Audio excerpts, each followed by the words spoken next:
explicitly, directly to my face that our client is the IDF.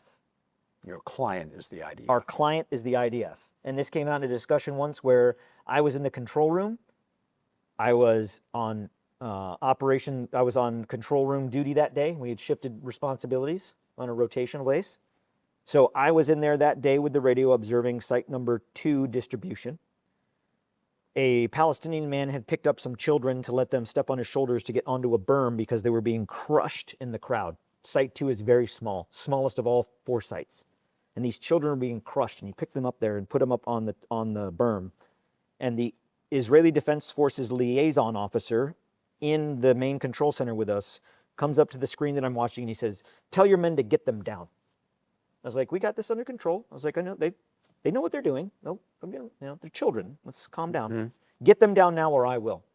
Well, there's no IDF on the site, so I didn't take it as much more than just being, bombastic and like, okay, like, hey, we got this.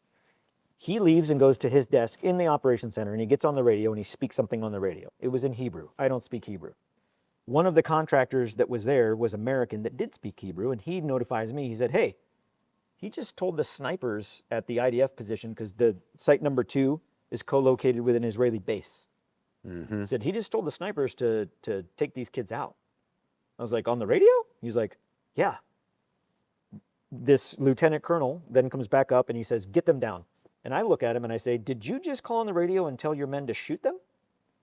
And he said, "I'm going to take care of this if you don't." I said, "You are not going to shoot. You are not going to shoot children. You're also not going to shoot because if your men miss, you're going to hit others. You're not going to shoot." Thank God we didn't come to the conclusion of figuring out whether he would or not, because the children jumped down and ran off of the site. They didn't want to be there. They were unarmed. They didn't have shoes. One wasn't even wearing a shirt. They were starving. The chief operations officer for Safe Reach Solutions, our higher headquarters, so to speak, in the contract, beckoned me outside with him, and he looked at me in the face and he said, "Never say no to the client." And I asked him, I was like, "I didn't know the client was in there. Who's here? Did Johnny Moore come to visit?"